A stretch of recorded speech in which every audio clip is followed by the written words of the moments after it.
Assalamualaikum dan salam sejahtera tuan-tuan dan puan-puan. Syukur Alhamdulillah.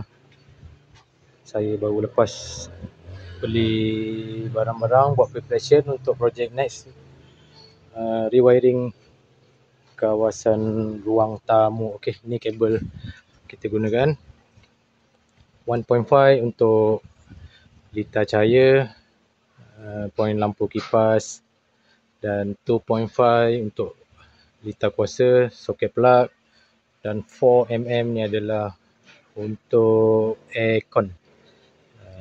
Undang-undang yang terbaru untuk aircon di bawah 2.5 horsepower ke bawah ke 3 horsepower ke bawah, saya tak ingat, kabel mesti 4mm.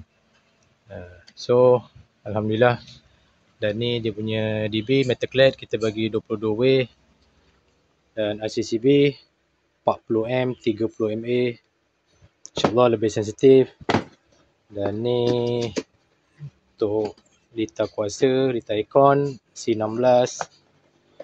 Dan ni lagi satu untuk litar cahaya lampu kipas, kita guna C6. Okey, syukur Alhamdulillah. Dan ni untuk earding saya bagi quotation 5 batang rod sahaja. Ni dia punya kabel 10mm. Tengok kita guna brand apa, Mega Cable. Okey, owner ni bayar dekat kita untuk medium quality. So ni cara saya buat amal jariah.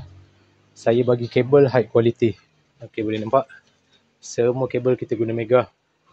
Ni cara saya buat amal jariah pada customer saya yang berurusan dengan saya. Siapa yang pernah berurusan dengan saya, dia orang tahulah. Okey, syukur Alhamdulillah. Ada rezeki saya, ada juga rezeki pada orang lain. Dan ni dia punya earth chamber. Saya guna batu, InsyaAllah lebih berkualiti. Tapi ni aircon ni projek lain. Ni aircon untuk projek lain. Aircon ni saya beli 1.5 horsepower. Berapa tadi harga bawah 1,500 kalau tak silap. Tapi non inverter lah, 3 star saja. 3 star kalau tak silap. 3 star betul, Daikin. Dan yang paling penting sekali ni, saya punya kerja, kadang-kadang ada orang petikai kenapa buat wiring dengan saya ni mahal. Itu pilihan, terpulang pada hak masing-masing. Kenapa saya charge pada customer saya mahal?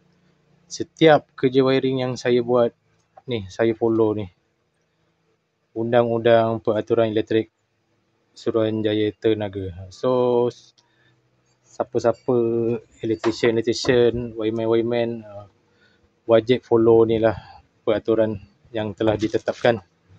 Sebab itulah harga saya mahal. Saya boleh je buat kerja cincai-cincai, janji dapat job kan. Tapi sekiranya berlaku risiko next macam-macam, so apa yang korang nak pertahankan? Sedangkan kita buat kerja asal boleh, so kat mana kita nak mempertahankan? Sebab itulah InsyaAllah saya akan follow semua peraturan-peraturan daripada Suruhanjaya Tenaga ni. Okey, so korang jangan takut. Kalau ada setengah customer tu minta buat asal boleh, saya nasihatkan kalau boleh janganlah. Manusia ni tak payah tunggu setahun, besok boleh berubah. Bila berlaku benda yang contohlah litar terbakar ke, short circuit ke, silap-silap wireman tu sendiri disalahkan. Padahal itu yang owner minta. Sebab tu saya dah tak nak. Saya pernah alami benda macam tu. Sebab tu saya dah serik, saya tak nak. So saya tetap dengan cara saya. Okey, InsyaAllah jangan risau. Rezeki ada kat mana-mana.